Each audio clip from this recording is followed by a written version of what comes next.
Hello, Asanwa. Welcome back to my channel. Of recent, I have been coming across this love word braids a lot. The first one is by the Dollhouse on Instagram, and this is by Braiders Club of Glam by Mary's salon. And I knew very soon I would want to try this on someone, and I decided to make it on my mannequin first, just to have a very clear idea of what the outcome will look like. So I started off making the letter L, and because this is not a complete hairstyle, I just sectioned off where I want the love word to fit in and put the rest of the hair away. So I am just going to fabricate the rest into a hairstyle when I am done, so that I just want you to see the word itself. So if you notice from the first one, the dollhouse's own tutorial, when I was figuring this out, I have made this thing before. I've actually made this like a year ago, and the L disappears. If you're not careful with your letter L, it is going to be almost invisible. If you notice the second one by the Braiders Club, they try to make the L the same size as the rest of the words, and it just disappears. This is what I have learned from braiding this hair. If your L is too small, it is going to disappear. And I know the doll has noticed it, because I am sure this is not the first time she braided it. And that is why she extended the L. The length of the L in love is longer than the rest of the letters. So the L that comes before letter O is longer than the rest of the fonts. And also, if you're not careful, letter O is going to show like a big head and take up everywhere. And you can notice that letter O is standing on the letter L, right? So I try to make sure from the top, if I wasn't going to extend my L to be longer than usual, I tried to make it bigger, and I also made sure that letter O doesn't get longer than the letter L. So time to make V. The left part of V has to come from the demarcation between V and O, right? So I just make sure to slant the right hand side very well, so that it will look like letter V. If you're not careful and just don't compare both sides, you're going to end with a letter V that looks almost like a U. So I just ignore the left hand side and make sure I slanted the right hand side very well before trying to figure out how to blend in the left hand side, which is what I am doing now. Then I just parted a straight line down the middle. While braiding the hair, I try to braid, when I'm braiding this top side, right, I stay on the outer part of the braid. Then when I am braiding the lower part, I move into the line just to like slant my braid. You know, it's just like making a straight line but making the braid slanted a little bit. Like I had that at the back of my mind while doing it. So now I am moving towards the outer part of the section, not the inner part, okay, just to make the V, the top part, a little bit wider. You see that? I wish I know how to explain it better, but even if you section off two straight lines, you can braid it to look like a V. That's just what I mean. Then for my letter O, I didn't want it to start here, so I changed my mind and parted just a little section there, so that I won't have a line in the middle of where it started and where it ended. So it's going to end at a rounded corner, so that everything looks more seamless, okay? So I started there. I would braid it up and around, still in my head, trying to make sure the curves are curved.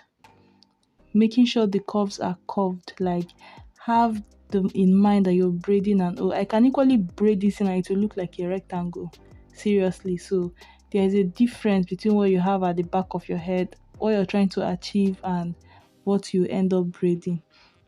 Now for letter E, if you notice in the Braiders Club video, the letter E almost disappeared, and my colleague here, she tried it too, and her E almost disappeared.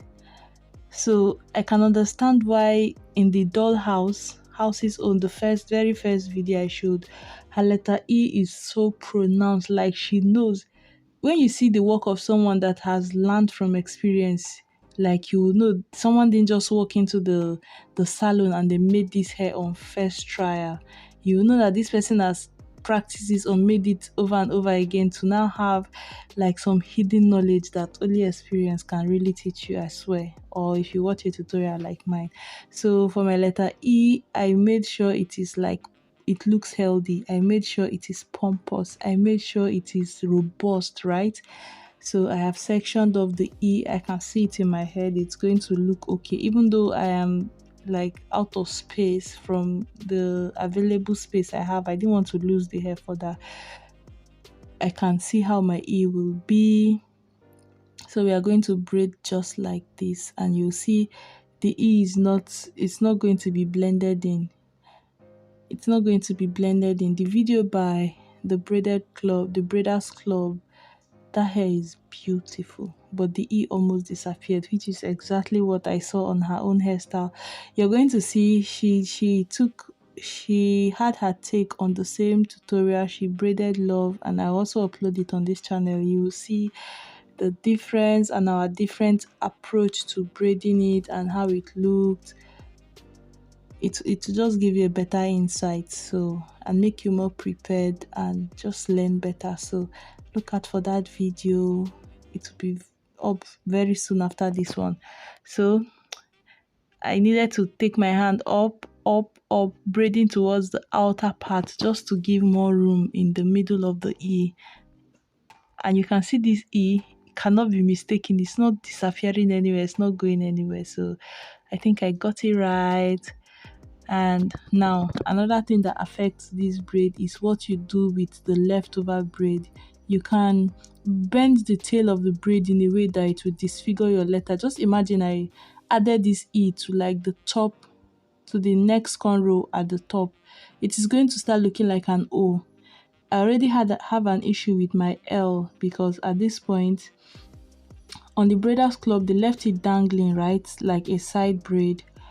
In the dollhouse's own, she added it to her letter O.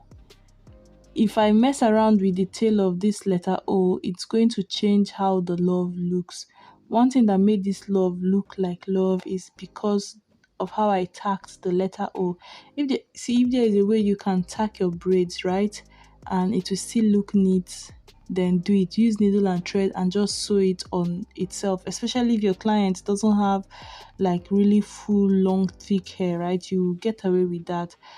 And even if it's for a child, you can sew it on and then use hair accessories on it, maybe like a braid strings or braid string like that. But my L, I later had to incorporate it into the braid that runs down, and it almost made the L disappear. If I had this on a client and I was using hair accessory, I'll use it to portray where the L stopped very well. So if I was using like a gold clasp, I would just put it where I want the L to end, right?